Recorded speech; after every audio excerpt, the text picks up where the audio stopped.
the divine visitors. The texts are ancient, the questions are not. Everyone wants the blueprints, the mercury engines, the compartments, the ancient flying machine with real drawn-up plans. Here is the problem. None of that is in the Ramayana.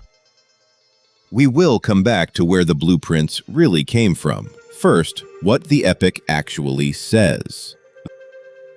This is the Ramayana, canonical scripture. The craft is called the Pushpaka, a flying car. It was built for a god, given to the god of wealth, then stolen by the demon king Ravana, and finally won back by Rama. And here is what the text actually dwells on. Not an engine, not a wheel, not a control. The Pushpaka moves at will. You do not steer it. It goes where its rider means to go. Thought control. That is the modern phrase, a vehicle with no lever and no wheel that reads the intention of the one aboard. That is not a chariot, that is an... And then the second feature, the one almost nobody quotes. However many people climb aboard, the text says, it is never full. It always makes room for more. Rama fills it with Sita, with the demon king's own brother, with an army of allies for the long flight home, and it is never full. A vehicle that is never full. No capacity limit. That is not an aircraft. That is a description of something that simply does not run out.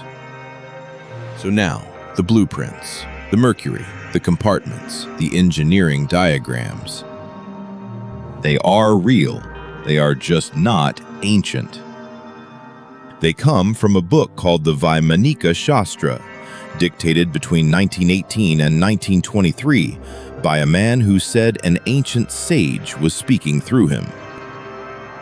It reached the public in 1952, and in 1974, a team at the Indian Institute of Science studied the designs and called them, their own words, poor concoctions that could never fly. So be careful. The famous Vimana specifications are a 20th century document. The Ramayana gives no engine, no compartments, no takeoff mechanics. What it gives is stranger, a craft that obeys thought and never runs out of room. And one more thing the popular story gets backwards. The Pushpaka is not a fleet, not a squadron. In this text, it is one. Unique, built a single time for a god. One reading, it is exactly what it says, a divine gift, a celestial car, the property of gods, and the wonder is the whole point. Another, a poet imagining the most magnificent thing a king could own, power without limit, that answers to a righteous hand.